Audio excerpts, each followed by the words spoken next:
County Executive Fellow. Good morning, everyone. Thanks for joining us. My pleasure. I'd like to call the meeting to order, MCIDC meeting, board meeting, and this is our annual meeting, December 14th, Tuesday. I need approval of the prior minutes.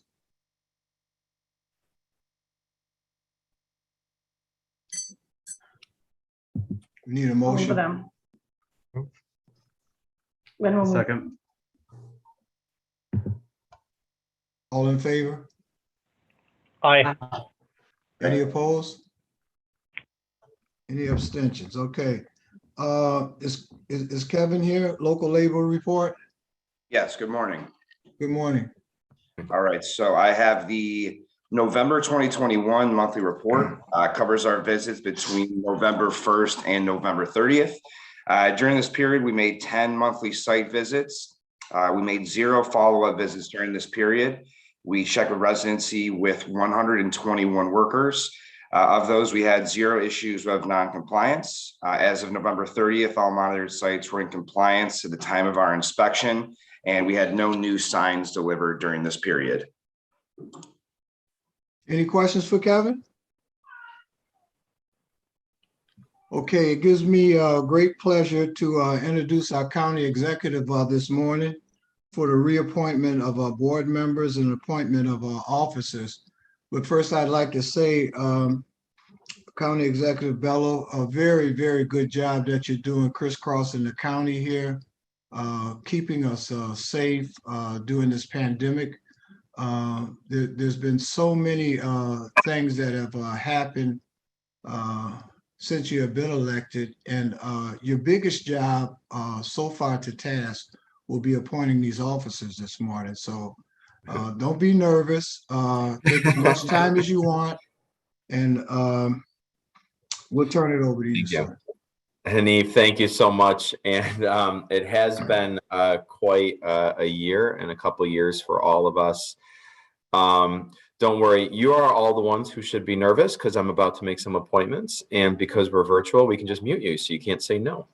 So here's the, but before we do that, in all seriousness, I first want to thank all of you for your support and efforts of this community over the past year. You know, obviously when we met about a year ago and I joined you, we were hoping to be coming out of the pandemic in just in the coming months and get back to normal. Obviously, we're still in the middle of the COVID pandemic, but we've made so much progress over the last year when it comes to building our economy, building back so that we come out of the pandemic stronger than we came into it. And there's a lot of economic indicators that are out there right now that show that we are poised to come out of this pandemic very strong.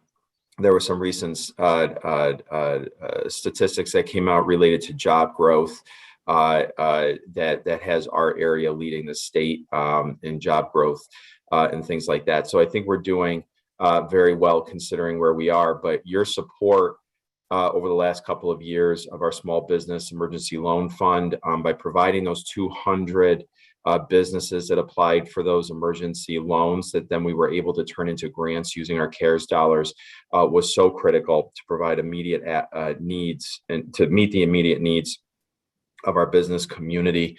That was just incredible. But this board's support of really what our priority, I think, should be coming out of this pandemic has also been great, which is really workforce development and job placement. I hear this a lot as we go around the community about individuals who are looking for work, looking for help training for work and skills development. And we have just as many businesses who are located here who are struggling to find enough workers. It's something we hear over and over again. Throughout the community, and working together, we've been able to do a number of programs over the last year, particularly the $60,000 commitment that you made to the MAP program, helping work through the pre-apprenticeship program to get people into the construction trades.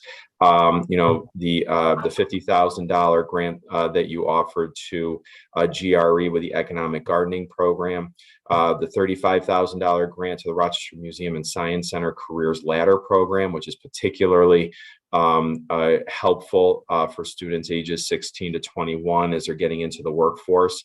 And of course, our support of the BOCES Advanced Manufacturing Program. Those are all exactly in line with what I think the larger community priority is, which is job placement, job seeking, and job training, and being able to better align our systems of people who are looking for work with the jobs that are available in this community, and how do we provide that linkage through job training. And so I want to thank you for your partnership, acknowledging that priority here in the community, and working with us. We have a big year coming up this year because I really do believe, and I'm always optimistic, and I believe we will come out of this pandemic in the coming months, and we'll have a lot of work ahead of us to continue getting the job done.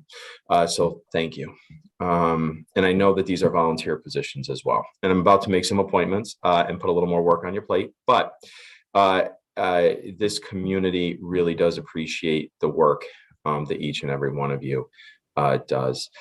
So at this time, I would like to appoint the following current board members who have committed to serving an additional 3-year term, which I am just so delighted that you've made that commitment to do that and continue the good work that we're doing. So it's my pleasure to reappoint Joe Rizzo, Jeff Barker, and Phil Smith to the board. So congratulations, Joe, Jeff, and Phil. We look forward to 3 more years working with all of you.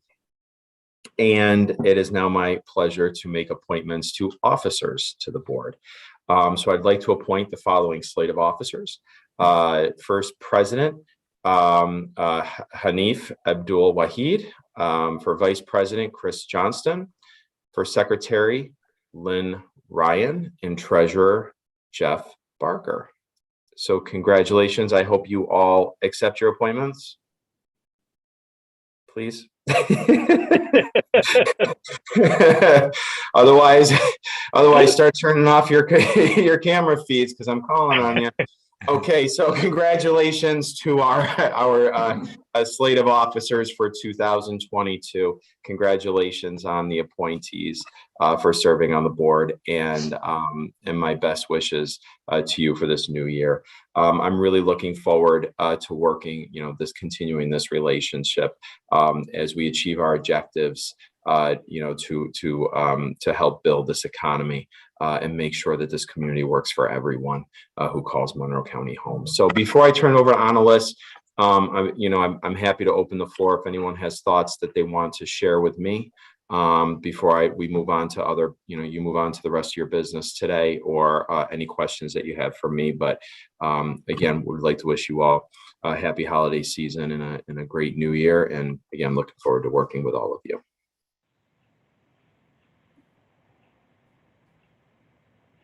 Lynn, you're on mute. Oh, Lynn. I will share a funny fact with you. I actually used to live on Minocqua Drive, and at that time, my goodness.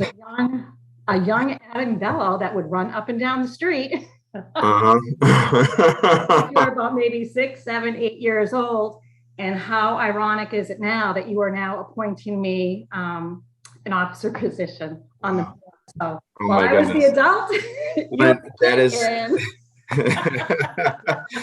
Oh my goodness, that is so funny. What a small world. It is a very small world. I was hoping to tell you in person, but I'm never going to see you in person. So I wanted to take the time now to say to everybody, I used to see County Exec Adam Bello running down the street. 6 and 7 years old, Right. He was tearing a up good boy. backyards, playing hide and seek. There was no boundaries when we were 7 and 8 years old. So congratulations, and I Great think to you're see doing you a great again. job. Thank you. It's wonderful to see you again. Yeah. All right. Well, thank you all very much again. I appreciate your service, and I look forward to another very productive year of serving you and aligning all of our interests. And again, you have my commitment to be working with you. We have a lot of efforts that we're in the process of rolling out with our ARPA funding and community input sessions with that, the Good Jobs Challenge, and all the different systems realignment that we can do to make sure that we're getting people to work, and the efforts that we're going to undertake in terms of workforce development and job training will also pay incredible dividends when it comes to recruiting additional companies and industry here from other regions, and helping to support the good work that I know is coming out of our colleges and universities as well. So thank you all very much. I appreciate the work. Happy New Year. Thank you, Thank County you, too. Executive. All right. Anna, you're up. 2021 Annual Report. Thank you, Hanif. Just one moment while I share my screen. I gotta pull up our PowerPoint presentation here. Let's see.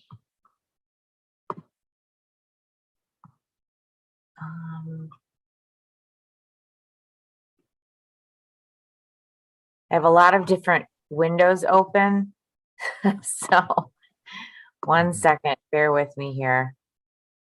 Show all windows, here we go. There it is. Apologies. And let's see. Start the show. All right. Well, good morning, everyone. It's been a real pleasure working with you this past year and with our team here at MCIDC. I'm so glad that the county executive was able to join us, and I want to thank all of you for your commitment to service to the board. As you know, we have a mission statement, and this is the guiding backbone to the work that we do. We're focused on providing resources to qualified for-profit businesses, which puts us in a unique spot in terms of the overall ecosystem of county resources in the community, as well as not-for-profit organizations that result in the retention and creation of jobs and employment opportunities, promoting and providing economic development opportunities, and providing additional employment and job opportunities, which is our overall focus, and it's the beacon. It guides the work that we do every day. Looking in our rearview mirror, gosh, it feels like this past year, it feels almost like this past year was like 5 years, but also 5 minutes all at the same time, in large part due to COVID. But we've had quite a busy year. Our Great Rates, Great Rebates program continues to crank along. We've had 7 great rates, 4 great rebates, significant job creation associated with those projects. Those are popular programs, and manufacturing rewards and Monroe on the job. There's a typo there. It should say Monroe on the job, apologies. And Monroe manufactures jobs. Our team, looking ahead into the new year, is going to be more focused on active promotion of these types of programs, because they provide an important service. These are the types of rebates and cash incentives that your sister board, your sister entity, Comida, can't provide, and MCIDC has the flexibility to do so. And looking at the struggles that businesses have had to navigate in 2021 and 2020, saving them a few bucks on equipment purchases went a long way for a lot of businesses, as you can see. I'd love to, I know that I didn't ask her in advance, but if the esteemed Lydia Burr wouldn't mind sitting in the hot seat for just a moment to talk us through the 504 and revolving loan fund highlights for 2021. Lydia, do you mind just kind of sharing some thoughts on these 504s, 2 revolving loan funds, and associated impact on the community? Oh, sure. Yes, we've had a very busy year, not only in the approval side, but also the funding side. We're successful in funding a number of loans this year, which allowed folks to take advantage of some incentives that the SBA had available under the CARES Act. So, while we've only approved 3, we've actually, if you look at the SBA fiscal year, it runs from September to, or October 1st, rather, to September 30th. We've had a very robust year. We did also do 2 revolving loan funds, which were successful in supporting enormous number of jobs in the community and really servicing both of those to city residents, both in jobs and housing. And I think we'll see the return not only in revenue, but also in job creation and further investment within the community in those areas. So that was good. We've had a good investment number, and the job numbers are strong. And this is all in light of the pandemic, which is, as everybody's aware, paused things a little bit in many respects. We also have been involved in the Fast Forward program, which has taken our energies away somewhat from recruiting for these programs. Thank you, Lydia. And yeah, that's a great point. Really big thank you and kudos to the team on deftly managing the Fast Forward Monroe Grant Program. That's the the big number, Lydia. I know it doesn't reach the $40 million mark in total, but that was the original, I think, thought around the commitment. It's got to be between, is it about $30 million that we're injecting into the community? I think it's probably a little bit north of 30 million. North of 30. So our small but mighty team and a number of temporary employees that we were permitted to bring on board this past year have worked through pushing through this $30 million of stimulus into the business community. And we're dealing with small businesses, many of which have legal challenges that they need to work through before they can be awarded a grant. Lot of customer service needs. And Lydia's been managing that process and that team. And it's been an around the clock endeavor. And it's something that it started in 2020, and we didn't think, nobody thought that this would extend into 2021. And here we are. Last year, we had folks working on Christmas Eve, trying to get those agreements finalized on some grants. And, we're hoping we're not going to be down to the wire this year. We've got to get all that money spent by the end of the year. But it's certainly taken some of the focus away from our traditional ongoing programs, which are smaller in scope, but a worthy effort, a historic opportunity for Monroe County in having the opportunity to spend those kinds of dollars and put them in the hands of employers that need them. So this is our bond update. We can't have any programs without program revenue, and our revenues come from our bonds by and large. We do bring on revenue from our 504 portfolio, and from some interest payments on our revolving loan fund, but significant revenue comes from our bonds. So this is down in 2021. Of course, we've discussed this. We discussed it at length with Greg at our most recent our budget conversation. So 0 bond projects in 2021. 2020 was quite a year, as was, looking back, 2017 was a real standout, kind of an outlier, but we've had consistency in bringing dollars in the door the last several years, with this year being an outlier in that it's a $0 year. I don't want to speculate as to why. It's my understanding that looking ahead to next year, we're not necessarily anticipating more project activity. But we're going to, we have had some productive discussions,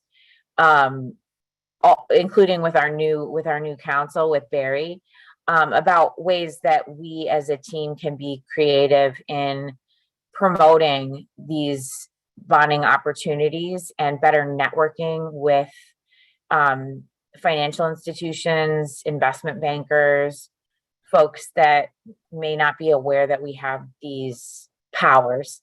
And with the bottom line, with the focus being on our mission, that the bonding activity leads to revenue, that leads to investment in programs and services to small businesses in Monroe County and in our workforce.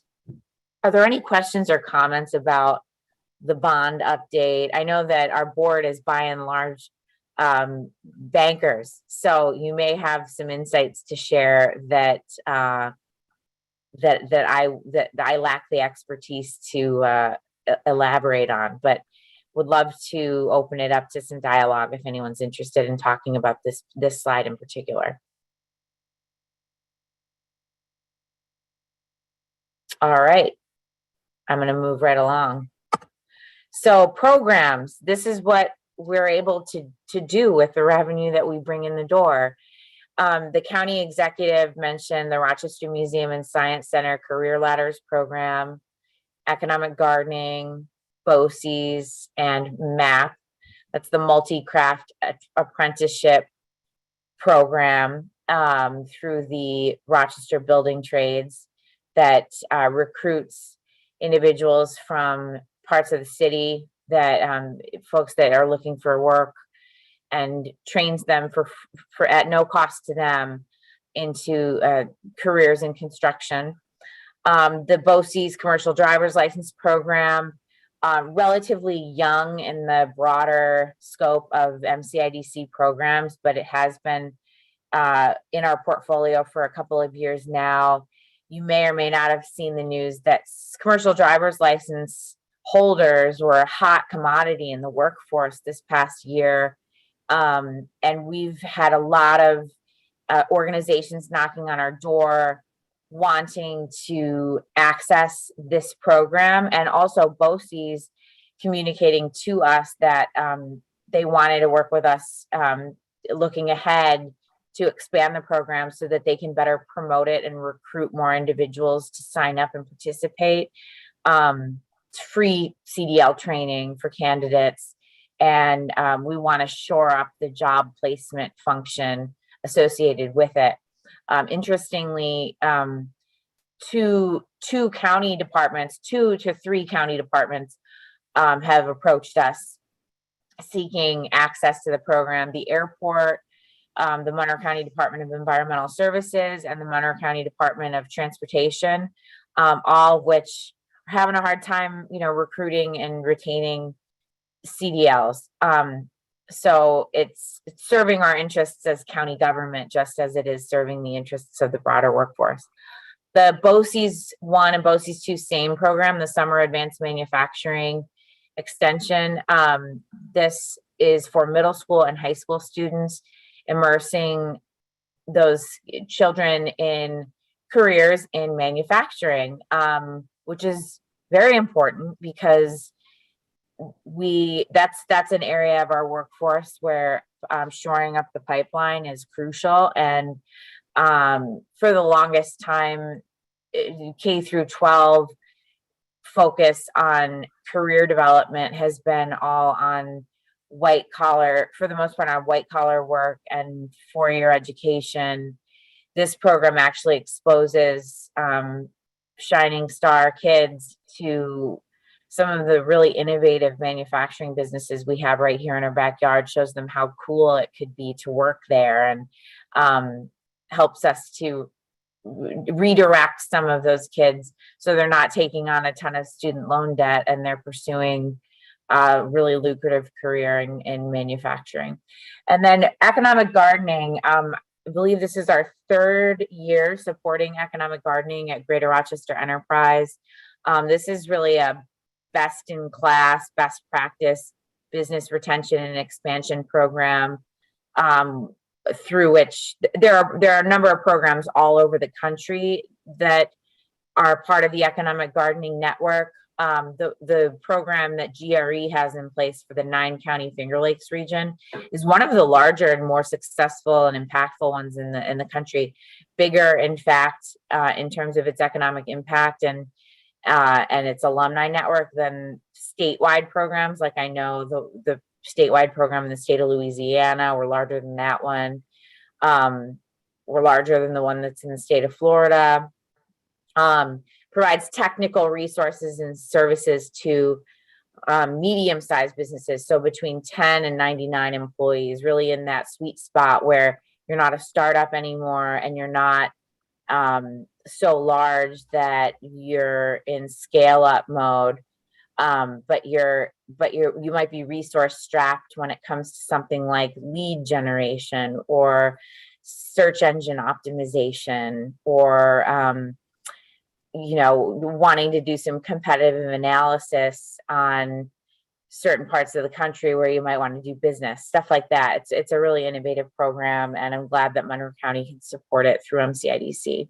And then finally, the Rochester Museum and Science Center Career Ladders Program. It's an internship program at the Rochester Museum and Science Center that targets the city of Rochester school district students, high school students between the ages of 16 and 21, as the county executive mentioned, and provides them with internships, transportation, wraparound services, such that the students who participate have a sense of where they want to go with their careers after the fact. And in many cases, some of them have stuck around with the museum and actually become full-time employees there. So some great program highlights from this past year. And again, I want to express my gratitude and that of the county administration to this board for your willingness to support these programs. And if you know of other innovative programs that are out there, program models, perhaps even models that aren't serving this community, but are elsewhere that we might want to collaborate with other institutions to implement. I know that the county executive is always open to new and creative ideas, as am I. Like he mentioned off the top, our focus going forward is very much going to be on workforce training and development, real-time workforce training and development. We do want to think in the long term, but right now we have a crisis where businesses can't access talent, and folks who need good paying jobs are having a hard time with resources and accessing those jobs, and we want to connect the dots. I walked through, sorry, I should have walked through these individual slides rather than talking through the bullets, but there were 7 participants in that RMSC program that engaged with over 900 visitors. The economic gardening program in Monroe County alone impacted 10 Monroe County businesses in 2021, which is a smaller number because of COVID and reduced funding overall. And 14 of the companies served through economic gardening in Monroe County were on the Rochester Top 100 list in 2021. The same program had 24 participants. The 5 manufacturing businesses involved were Micro Instruments, SPX Flow, Precise Tool and Manufacturing, Sidor Optics, and Century Mold.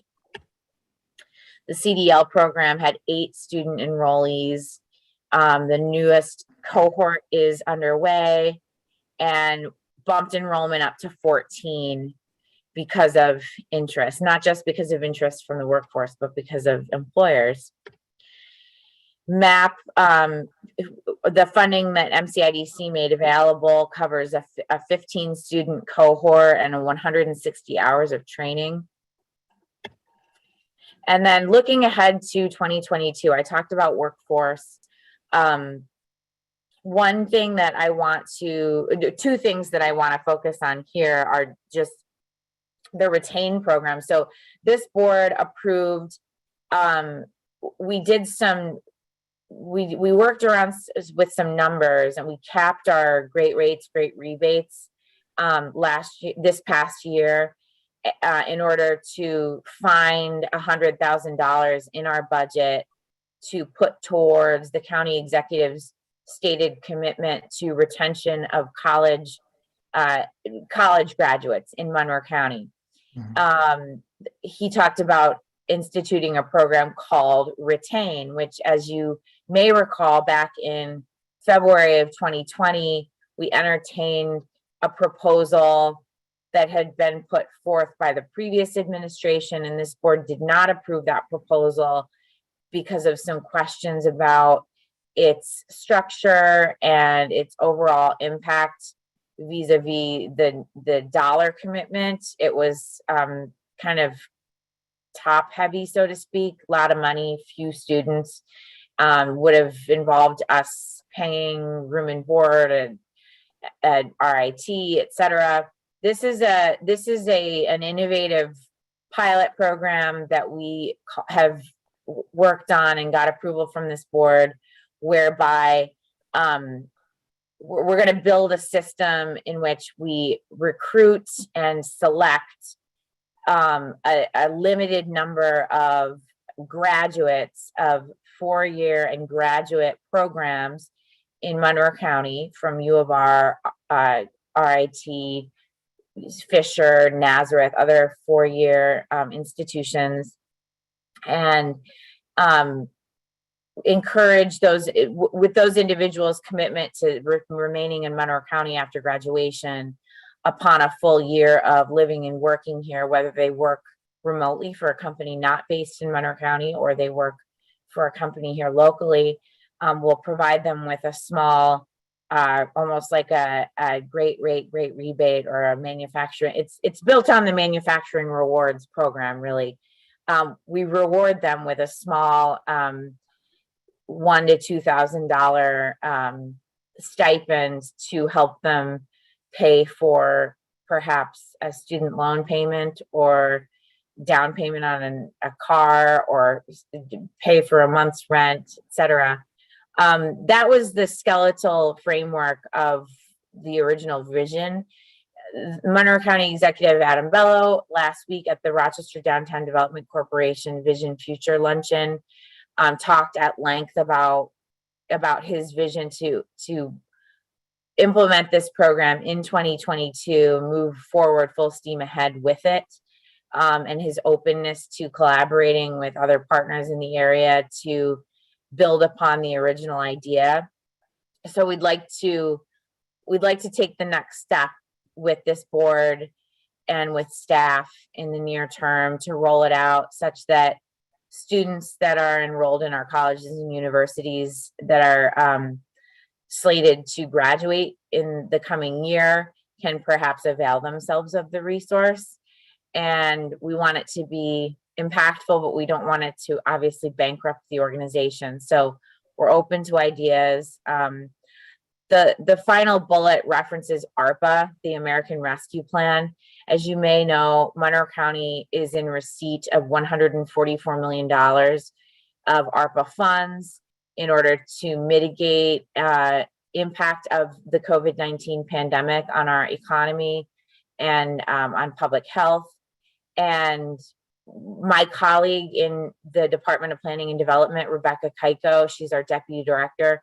She's the county executive's lead staff person in charge of rolling out the strategy as to how the county is going to be spending that money. And Lydia, in fact, is working with myself and with Rebecca and with her team on an opportunity whereby MCIDC might perhaps take on some of those ARPA funds for a revolving loan fund or some other mechanism to support small businesses. And then I'm also thinking that could there possibly be an opportunity to leverage some of the dollars just to support our retain program.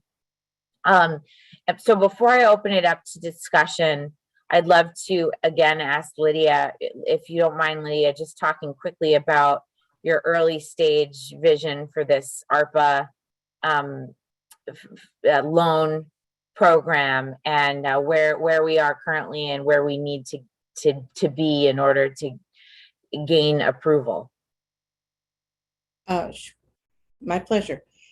So we've recognized for a long time, we really don't have anything in that microloan space, the startups. We do have some partners out in the community who do those startup loans, but very regularly and increasingly so, we get calls from folks that are looking for funding. So we're looking at creating a microloan program, essentially, that would be funded by the ARPA, hopefully an ARPA allocation, not the whole allocation, obviously, but we're working on figuring out what's the optimum amount to request, and then the associated support. So there would be some back office type things that we would have to enhance, but I think it would be a good opportunity to work more collaboratively with our community partners, as well as meet a need for those folks who have a great idea and have a business plan and want to move forward. So more to follow. Thanks, Lydia. So yes, that will be that idea, that proposal will come to your attention hopefully sooner rather than later in 2021. The ARPA funds, we have until 2025 to commit the dollars.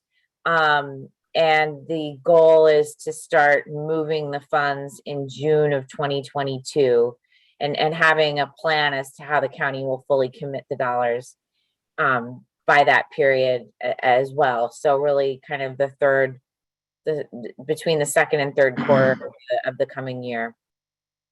With that, oh, sorry, there's a comment, Hanif. No, I was just saying, are there any questions for Anna? And I would like to commend the staff for an outstanding job in 2021 with all of the challenges that were before us. We had what I thought to be a very, very good year up under the circumstances. And once again, honor to you and your team. Thank you very, very much. Any questions for the annual report? Any comments? Okay, we're gonna have to move forward. Is that it, Anna? You have anything else? Yeah, no, I don't have anything else. I just wanted to say thank you. We couldn't do this work without your service and your guidance. So thank you. And we're looking forward to a new year with, of course, no shortage of challenges, but hopefully some great opportunities to be creative and resourceful in helping businesses and helping the workforce reopen. And just maybe at the next meeting, when we start off 2022, I'm hoping that we can meet the staff. If we can, oh yeah, that's a great point. We can somehow do that, because I think we're going to be meeting 12 noon, and so possibly at that time we're going to be live. So hopefully we'll be able to meet the full team and get a look at the outstanding work that is being done by them. So I want to move to the executive committee report. Last week we met Wednesday to discuss contributing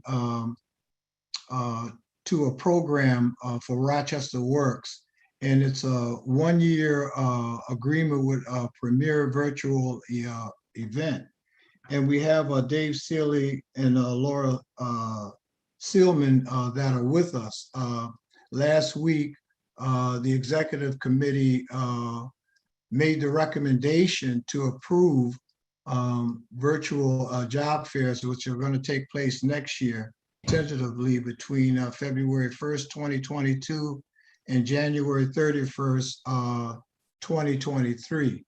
The virtual job fairs would help, and what we heard the county executive say early, that there are a lot of businesses that are looking for talented folks to come on. And what this would do is help to speed that process up, but make it available to where companies can come in and virtually start looking at potential employees or potential persons to enter the workforce. I had a little experience with workforce development when I was at the county. And I can tell you job fairs, the live ones that we used to have, they were very, very successful. But with COVID and the situation that we're in today, these virtual job fairs are starting to be something that are going to be a little bit more refined, a little bit more focused. And one of the things that can happen with these virtual job fairs also too is that they can be industry type of focused also too. So we have with us Dave Sealy and Laura Seelman. And if you have any questions for them, Dave, are you there? Yes, sir. I hope I didn't steal your thunder. No, that was fine. I'm happy to add anything if you want, Hanif, but you know, with this, and I'll just say, you know, job fairs are not the only tool in our toolbox. We're still, you know, operating 3 career centers to provide accessible job training and workforce development services to all county residents.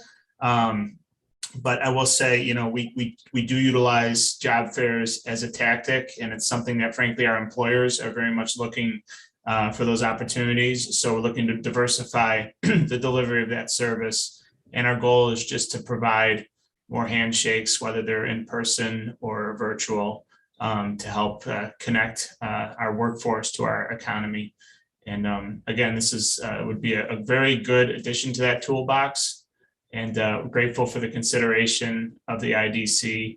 And I want to thank Anna and Hanif and the executive committee for their thoughtful questions last week, and happy to answer any questions you might have. So if there's no questions, I'm going to ask for a motion to approve the $16,000 for this virtual job fair event for Rochester Works. I'll make a motion. I'll second. Peter. All in favor? Aye. Any opposed? Any abstentions? All right, Dave, good luck. And we look forward to seeing this pilot work in the coming year. And hopefully we'll see pretty good results with it. Thank you very much. Have a nice day and a good holiday. Thank you. Okay, financial report. Greg, are you here? I am here. Can you hear me? We can hardly hear you. Where are you at? Can you hear me now? No, I still can't hear you.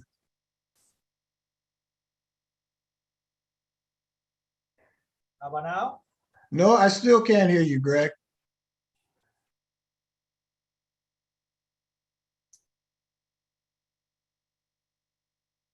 Microphone's not working. Okay, we can hear you now, Greg. Can you hear me now? Yes. You can. Okay. Sorry. Switching applications. Okay. I'll try to be somewhat brief. 11 months into our fiscal year. You can see our cash balances continues to increase, and there's really 2 big, plays on that, right? We've received a little over $1.2 million in our emergency loan fund, mostly through the CARES program payment through the counties. I would say about 100,000 of that was already paid by applicants before that program was in place. So again, you see all that. You see the loan fund going down. putting that money into our bank account, and we're basically, the offset to that is about, we're supporting about a $300,000 deficit right now, which is quite a bit better than our budget. So again, two big parts of our cash and our most significant asset I just wanted to touch base on. You could see our right, let's talk about the emergency loan program. County Executive Bello talked about it. I'll give you a little bit of a status update. We had about 189 total loans, okay? We have received, fully executed and repaid about 111 of those loans back to date. There's about 64 still in process, right? We've contacted people, their paperwork is all in process to get paid back on that. There are about 10, well, let's see, there's five that have responded to our certified letter, and there's 5 that are unresponsive, right? And those unresponsive ones would probably convert into a loan if we don't hear from them by the end of the year, I believe. And then there's 4 businesses that have closed. One that we'll talk about in terms of requesting forgiveness, and 3 who are, who we've tried to contact in multiple ways, who just have been unresponsive. So again, to echo everyone's comments, I think Anna and the team and Allison, I think, was leading the charge of, you wouldn't think you'd have to beg people to put their paperwork in to get these loans repaid in full, but we've had to do that over the past, I would say, 60 days. And Lydia, and I know her team, and Rob and everyone at the organization has done a heck of a job to try to get these folks to submit the paperwork so we can get paid back from the county. So a lot of work and a lot of kudos to everyone in the organization. So again, if you look at that, we would anticipate, maybe $80,000 maybe not being repaid. If you look at the 3 that are out of business, 80 to 90,000, I would say, the 4 that are out of business and the 5 that are unresponsive, everything else we should have received that money back. I guess it was a pretty interesting, good guess that our loan loss expense, we budgeted for about $84,000, which is right in the middle of that, which is kind of unbelievable if you think about that. So overall, like I said, I think we're in a very good spot in terms of getting the funds back from the CARES program. In terms of our revenue and expenses, really right in line with everything that we've been doing, in terms of our budget year to date, excluding the bonding funding that we received last year. And like I said, when we talked about our budget I think it was last month, although we budget for significant, expense and, supportive programs, if they don't happen, we don't force it. And you can see where certainly our budget loss this year was quite a bit greater than what we have spent and what our loss is this year. So all pretty good, moving forward. Our balance sheet is strong. We limited our loss, and we continue to get mostly back all of the emergency loan funds that we have lent out. I thought we were going to implement that ideal of hiring football players to get that money back. Well, maybe if they weren't the Bills, but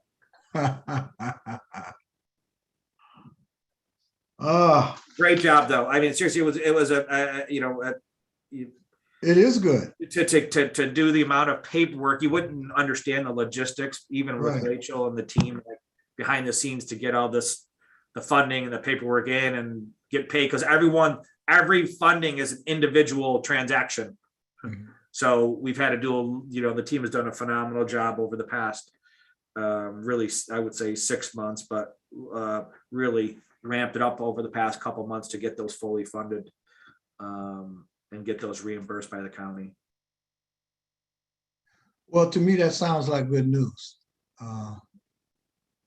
hopefully something that we have a real understanding about, because this was a very trying year. But helping the community out and trying to keep ourselves afloat during the pandemic. Once again, hats off to the team. Any questions for Greg?